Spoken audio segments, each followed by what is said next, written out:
Kia ora and welcome to the Baptist People podcast, where we shine a light on some of the interesting, motivated and dedicated people from our faith community. Apologies, this recording is bad audio quality. I'm Christine Stride, and today I'm talking to Alex Penk. Alex is the CEO of Ethos Alliance, an Auckland-based charity that works to promote and protect fundamental human rights like freedom of conscience and the right to manifest religion. Alex, it's good to have you here. Hi Christine, thanks for inviting me. Tell us a bit about yourself. Gosh, that's a very open question. Well, I'm pretty much born and bred in West Auckland. I spent most of my life out there for better and for worse. I'm the oldest of five boys. My parents also live in the same suburb that I do, so we're quite a close family.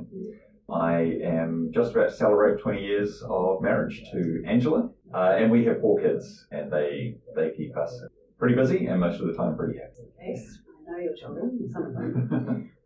So which church do you go to? We have been part of Titirangi Baptist for almost 18 years now, so it's sort of down the road and around the corner from where we live. And we had previously been going to what's now called Grace City in Green Lane. But we ended up at TBC because we wanted to be part of a church that was in the community that we were living in. And we happened to be, we were either walking by or driving by one day, and our church used to meet in the school hall. There was a sign outside that said, Titirangi Baptist, come on in, or something like that. And we thought, oh, let's try this one. And we were welcomed really warmly, and we stayed ever since. Because that's the thing, isn't it? A lot of people go to Baptist churches because it's the one in their community. Right. So was there anything particular about, maybe now that you've been in the church a bit longer, about the Baptist way of being that has struck you? Or? Well, I think the thing we've always really appreciated about TBC, and I can't sort of comment that this isn't a comparison with other Baptist churches or anything like that, but what we've appreciated about TBC is just there's always been really solid biblical teaching. It's always been theologically well-grounded and faithful to the scriptures, and there's been a strong sort of sense, a strong emphasis on community as well, which I think is helpful. In many ways, when you go to church, and sometimes this is the beauty of church, you go along and there are people there who are maybe quite different to you. They've had quite different experiences in life, and it's great getting to know people from those varying backgrounds. But you also do need a bit of a focus on trying to bring people together for that to work. And that extended to our kids as well. So the focus on children, family ministry has always been strong. And I'm sort of smiling now because now my wife works for the children and family ministry at our church. She does an amazing job. I mean, I think so, but I'm biased. So, okay, Alice, tell us a bit about your faith journey. Yeah. How did you? Well, so I grew up in a Christian family.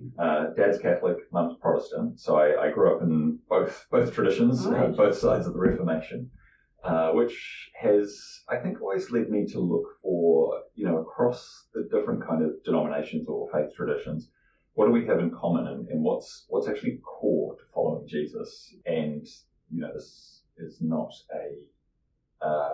I'm not theologically qualified to say this. But personally, it's never bothered me that there are different denominations or different expressions of Christian faith, because I sort of think there's enough in there that you could reasonably come to different conclusions about. And, so maybe there's something in there about that background that, as I say, leads me to look for common ground more than difference. And I suppose I feel like that's actually pretty important for Christians in the church, given where we are in modern New Zealand, given our sort of overall position in society and culture. We should be, building as many bridges and focusing on the essentials of the faith. But in terms of my personal kind of background, sorry, Peter, it's slightly different from your question. But so I grew up in a Christian home, did lots of things like I think that was Scripture Union, Sunday school exams, and that sort of thing. But it was always like with what I learned about the Bible, I sort of knew bits here and bits there. I didn't really know how to kind of connect them. And that didn't really come together for me until I was in my 20s, after the point at which in my early 20s I really made the decision to sort of say, this is my faith. I'm going to own this for myself, which required a kind of conscious wrestling process of, being prepared to say, well, actually no, I don't believe this. But one of the things that was really influential for me in that process as I thought that through, when I was at university, as well as studying law, I did a science degree, and I ended up absolutely hating it. And I've never used that degree, but I think I did biology, and so I had to do a lot of biochemistry. And when you understand what's happening at the level of every cell in your body, and the incredible complexity in the intricacy, to me it almost takes more faith to believe that happened by accident than by design. So that was important to me. I think also just the realization. I like the way Viktor Frankl puts it. Viktor Frankl was an Austrian Jew. He was a psychiatrist who was imprisoned by the Nazis in various concentration camps. And one of the things that he observed from his experience is that people who kind of endured that experience, one of the factors that enabled people to kind of hold on in awful circumstances was that they had a meaning to live for. And I think when I was going through that sort of existential wrestle, it sort of occurred to me that, if you don't have a meaning to live for, you've really got nothing to live for. So there's sort of life then is either nihilism or hedonism. It either means nothing, or you just enjoy it as much as you can while you have it. But there's not much meaning in either of those things. And if you think that there is meaning to life and it's important to find that meaning, the question becomes, what meaning is true, and what meaning is the best explanation of the world we find ourselves in. There's no proof beyond contravention that's worth. But what has the most explanatory power? What's the most plausible explanation of where we find ourselves? And to me, it's that there is a God who made the world, who made us as an act of love, and who wants relationship with us as an ongoing expression of his love for us and his entire creation. It sounds like you thought it through. How are your memories of going to church? Was there something about it that drew you in? Gosh, you're drawing me to an admission against interest. Look, I think it changed over time.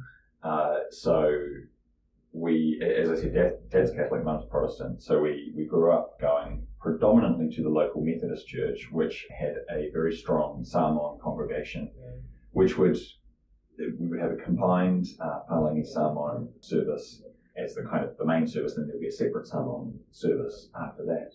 So one of my abiding memories of growing up in that church was actually when the Samoan choir would sing, and it was always the best part of the service, to be honest with you. I mean, I couldn't understand what they were singing, but it was beautiful. But I definitely had a period of when I got older, put it like this, we could choose whether we went to the Methodist church with Mum or the Catholic church with Dad, and there was a period where I'm like, I'm going to Mass because it's shorter. So that probably tells you something about how I was engaging with church at that time. So, okay, why did you choose law as a profession? To begin with, it wasn't a particularly informed choice. I had never thought of it until the beginning of my what was seventh form, now year 13 year, which was at Kelston Boys High. And we had a careers day at the start of that year, and there was a student whose father was a lawyer. He came and spoke to us about being a lawyer. And I thought, I could do that. It had never occurred to me before. Previously, I wanted to be an optometrist. Before that, I think I wanted to be a vet. Before that, I think I wanted to be a fighter pilot. Mm-hmm. So law wasn't really on the horizon. But at school, I was actually mostly doing sciences. And so when I went to university, I did conjoint science degree and law degree. And to begin with, I didn't like law. It was too uncertain. It was too, it's a matter of opinion and that sort of thing. But I think as time went on, I actually grew to really appreciate that, because it gave you scope to think not just about what law is, but about what it should be. And I think the most important thing I learned at university, and this was particularly from studying law, was the ability to think critically and to really try, and at least I hope I have that ability. I have more ability now than I did when I started anyway. So the ability to really ask, why is that the way that it is, and what does that reflect? What worldview, what set of beliefs? And I grew to really like the fact that law gave you the scope to argue for the way that things should be. I also had a particular lecturer who was very good, and in my last year I did a paper called Administrative Law, which sounds extremely boring. It does. But the thing that he said at the start of the very first lecture was law is all about power, who has it and how it can be used. And that's always stuck with me. I don't think that's all that law is about, but there's certainly a very strong element in the areas of law I've always been most interested in, which is kind of public law, constitutional law, now the rights and freedoms stuff that I do now, has that element in it very strongly. I think there are really important questions there for individuals, for communities, including churches, for society as a whole, and for the way that we govern ourselves. Okay, so this leads nicely into ethos. So what sparked the idea? Explain a wee bit about ethos. Is Ethos Alliance? Yeah, that's right. The Alliance bit speaks to the way that we work with a network of lawyers.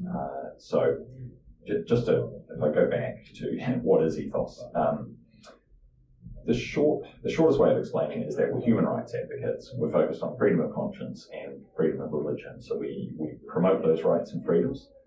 We support people who are facing some kind of a challenge to living out their beliefs. And that might mean that we provide support to them directly or via a network of lawyers, for example, if they need particular legal expertise to help them. Or it's the kind of case that only a lawyer can run. We're set up as a charitable trust rather than a law firm. I obviously can't talk about the details of individual cases, but sort of the kinds of scenarios that we can help with are things like where an employee is being treated unfairly by their boss because of their beliefs, or a doctor is asked to participate in a procedure that goes against her conscience, or a Christian school is being scrutinised unfairly because of the principles that they were founded on. So those are the sort of cases where we'll provide support. We also look to provide education about why do these rights and freedoms matter. Even if you don't have any kind of particular faith or belief, why are they actually good for every single one of us and society as a whole?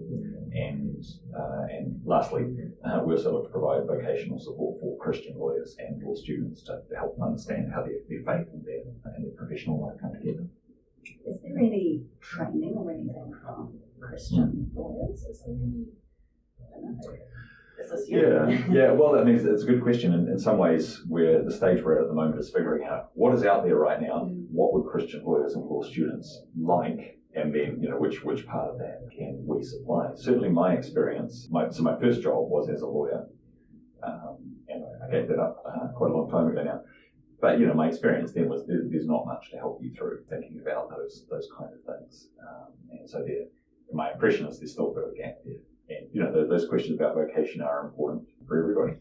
And, that's something that we want to help people so that they can be kind of faithful and contributing members of their profession. We were talking earlier about scriptures that motivated you to set up Ethos or parts of the Bible. Yeah. Can you tell me a wee bit about what did motivate you to set up Ethos? Yeah. What biblical truths? Yeah. Well, the sort of the origin story is that I've been practicing law was my first job. I had a brief and pretty mundane career at one of the big corporate firms in town. I went from there and worked in public policy for 14 years. I worked for a think tank. And at the end of that time, I felt like it was time to do something else. And I was reflecting on what I had been doing and where I thought the needs might be for support. And I suppose just a growing kind of conviction that actually people of faith need more and more support given the way that society and culture is going in order to be able to not even just share their beliefs, but almost like to be able to hold on to them themselves and within our own communities and our own faith traditions to be able to continue to teach, to learn, and then of course to be able to share with others. I think what I was seeing was a growing kind of a censoriousness. It's another one that I'm not sure if that's a word, but in society, a growing willingness to sanction people who had beliefs that didn't fit with the cultural mainstream, and that cultural mainstream had shifted quite a lot in my adult life and in my time thinking about policy and culture. So I really sort of thought there was a need to basically protect the ability for people to develop and share their faith. I wasn't the only person thinking this, so I was talking to others, and eventually became involved with a group of people who were, interested in the same sort of things, and that's what led to the formation of Ethos. The kind of the biblical thinking behind it, I suppose, owes quite a lot to themes of like, as Christians we're told that we're exiles in this world, we're in the world but not of it. And there was a talk that Jonathan Sacks gave a number of years ago. He used to be the chief rabbi of the UK, and he was asked to speak to a Christian audience on lessons that Christians in this sort of cultural time should take from the Jewish experience. And he said, Christians, you should look at the experience of God's people in exile, specifically in Babylonian exile. And I think that speaks quite well both to, what we're told to expect in any time and place, but also perhaps where we find ourselves culturally now. But within that, there's the idea that, as it says in Jeremiah 29:7, you should seek the peace and prosperity of the city into which God has placed you. In its welfare, you will find your own welfare. So it's the idea that we should be creative, contributing members of society, not kind of withdrawing into silos or bubbles, but at the same time recognizing that we are, that the culture around us thinks quite differently about a number of things to we do. And there's a sort of a tension there, which Rabbi Sacks described as a creative tension. In fact, the metaphor that he advanced was one of being a creative minority. And I think that's quite a fruitful thing for us, for Christians to be thinking about today. Would you say you're activists, or is there an element of that? Yeah, Quiet activists? I would say advocates. And all some of these words, it's just it's in the eye of the beholder. What does it mean? But we advocate for these rights and freedoms. We advocate on behalf of people who are facing challenges to living out these rights and freedoms. And that's both in a general sense, so that might mean speaking to the media or speaking to kind of law reform situations. It might mean representing people in kind of scenarios where they might be facing employment action or something like that. And just in the more general sense of actually just trying to help people understand what I would say is the eternal relevance and the eternal truth of being able to actually make meaningful choices in your life for yourself in accordance with your deepest, most important identity conferring beliefs. Can you, because you put out a booklet, was it a guideline for schools on how to deal with gender social transition. Transition, that's the one. Yeah. Can you tell me a wee bit about that? Yeah, sure. So the reason we did that is, we've only been around for just over a year since we established the charitable trust, but even in that time, one of the most common questions that we've got has been to do with issues of gender identity. It's just one of those subjects where you do get this kind of clash of beliefs, and where people are often told you're not allowed to express what you might believe about this from whether that's from an Orthodox Christian perspective, a Muslim perspective, or what's sometimes called a gender critical or sex realist feminist perspective. These are all people that we've been in conversation with about this issue, and people who have been seeking support. And really what we wanted to do, part of the motivation here is if a school, and many of the people we were hearing from were involved in schools, if a school has a student in front of them who's asking questions about gender identity, that's a situation you need to deal with very carefully, with a great deal of respect and compassion for the student. And it's very easy in that situation for the decisions that get made to reflect the individual case that's in front of you. And it's also possible that something like this comes up. It's a fraught area. Somebody doesn't necessarily start off on the right foot with something like this, and then you've got a situation. Then you've got a situation, and things are harder to deal with. So part of what we wanted to do was equip schools to respond, or not to respond, to be proactive, to think through these issues before they arise, so that they are equipped when they do come up, so that they can care for the students that are entrusted to them in the best way possible. So we produced a guideline which basically, first of all, has to look at what does the medical and scientific evidence say about gender transition, but specifically within that social transition, which basically means things like change of name, change of pronouns, starting to present as the opposite sex or a different gender to your birth sex. because that's the most common scenario that schools face. And then schools at the moment already receive a lot of guidelines and documents and advocacy material from organisations telling them if a student comes to you in this situation, the right thing to do, both morally and legally, is to affirm a transition, really without asking questions. And we thought, actually, that's not consistent with medical and scientific evidence, and it's not what the law requires either. So we wanted to help schools understand the legal framework that applies in this area and what a better way of considering these issues might be. Those organisations that were giving advice on saying that you must affirm, who are they? Well, I mean, you get this from the Ministry of Education. So there's been a bit of controversy about their RSE guidelines, that stands for Relationships and Sexuality Education Guidelines. There are charities that do this kind of work. This one in particular is called Inside Out. So they produce materials for schools on these sorts of issues. And anybody can produce this material and make it available to schools. So really that's what we did. And we were sort of doing what they had already done, I suppose, but wanting to give schools, I think, a better understanding of the legal framework and their legal obligations. Schools have to keep students safe. That's one. They've got a number of duties. That's one of their duties. But if we take that as an example, there's a lot of evidence to say that if you unquestioningly and uncritically affirm a gender transition without asking any kind of questions like, how old is this child?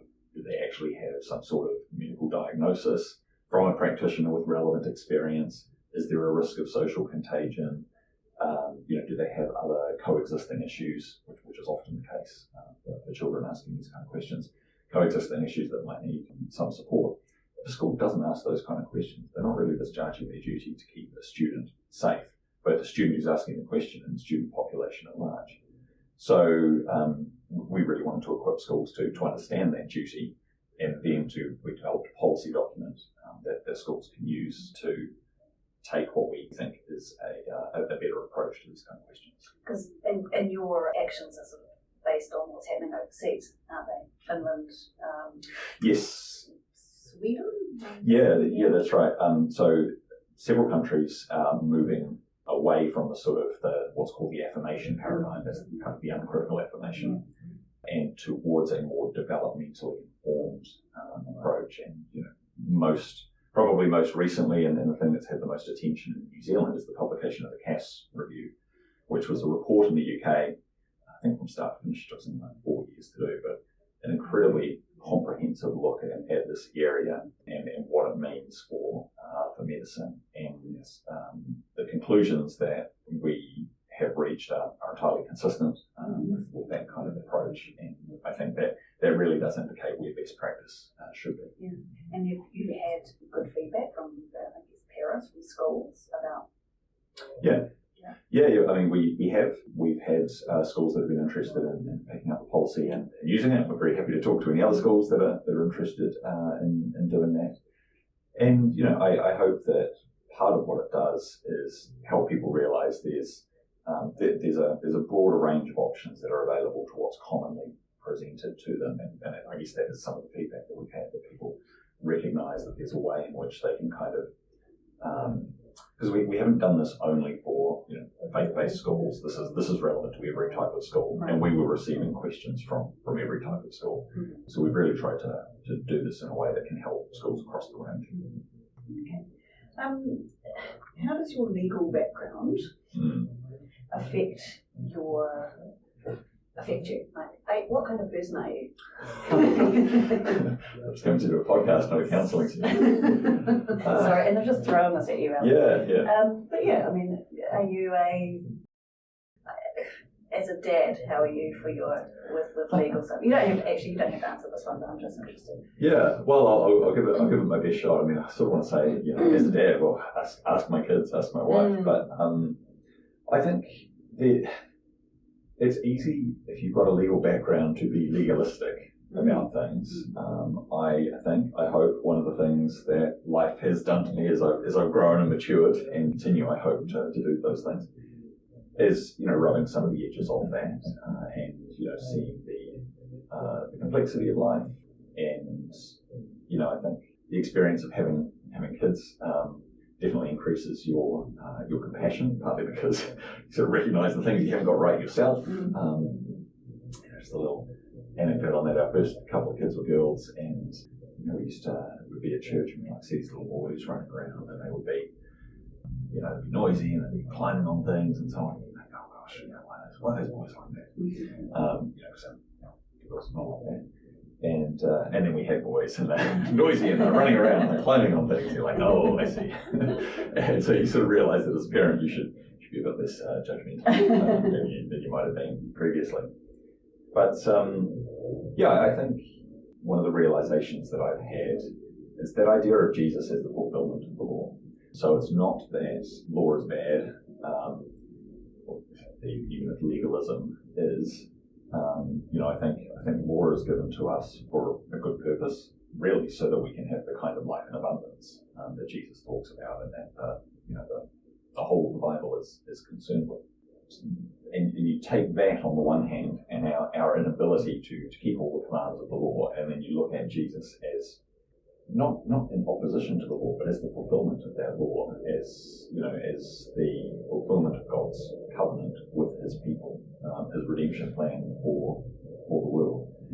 So I think there's something about seeing there the importance of law, the way that law can be a blessing and can be life-giving, our own frailty and imperfection when measured against that standard, and then just the incredible grace of having Jesus be the means by which that law is fulfilled on our behalf. And I think that's something that we can, rest in, that we can find peace in. Certainly that's been my experience as I've wrestled with things and tried to make the world or make my world right on my own strength, and realising that doesn't work. There's an incredible grace and peace and freedom that comes in accepting that work that Christ has done for us. Alex, it has been wonderful having you here, and thanks so much for your time. God bless. It's been a pleasure. Thank you, Christine. Thank you.